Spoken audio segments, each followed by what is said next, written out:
This week's pick was done by Adam. It was 2011's Arena. Yes. Reading from the Netflix description. In this direct-to-video thriller, a young firefighter is forced to fight for his life in gladiatorial contests masterminded by an evil entrepreneur.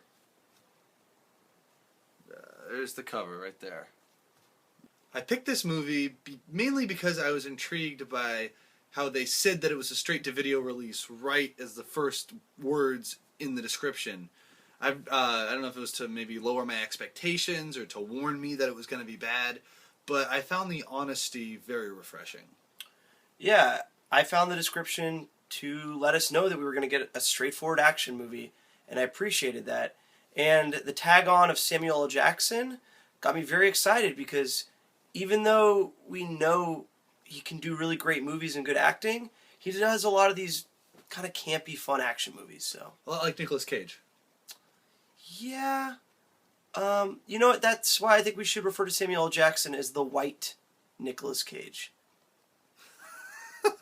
As the black Nicolas Cage. Sam Jackson was the head honcho guy who curated the fights, but the backstory they gave was that when he was a kid, he used to watch his dad put on fights in the backyard, and he just sort of wanted to, up the ante.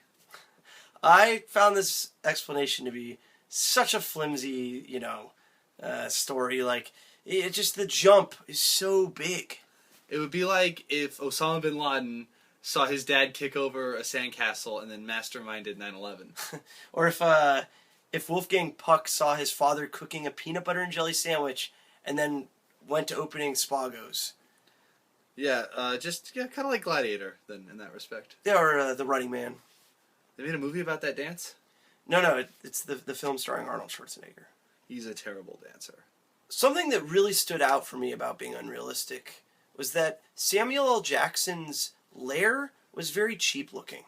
Yeah, he's supposed to be this rich entrepreneur, but why would a rich guy hang out on a tacky, cheap-looking set? I'm willing to give them this benefit of the doubt if, they had a very low-budget movie, but... Using Apple products, though. That's much more expensive than PC. Yeah, just use a PC. I say a little cash, and Apple stuff always breaks down. Once you get Apple Care, it's another $200. Yeah, it's ridiculous. Oh, good, get a text. Yeah. No, I think that might have been my phone. While these characters would be fighting each other, there would be spectators watching, and we believe this is because they enjoyed the pain and misery. Yeah, people sort of get off on that voyeurism, but what I found interesting was that watching this movie actually caused us pain and misery. Oh yeah, because it was so bad. It was really bad. Yeah. And the way that the characters were fighting for their life was interesting because you're like, oh, if they lose, they could be dead. Yeah, and we felt the same way about the cast and crew of this movie. If they did a really bad job, their careers could be dead. Yeah, a pretty crappy movie. And I'll say this movie did the same thing that Oblivion did, where throughout the whole movie nothing's making sense, and then there's like a twist near the end of the movie that justifies it. A twist justification is total crap.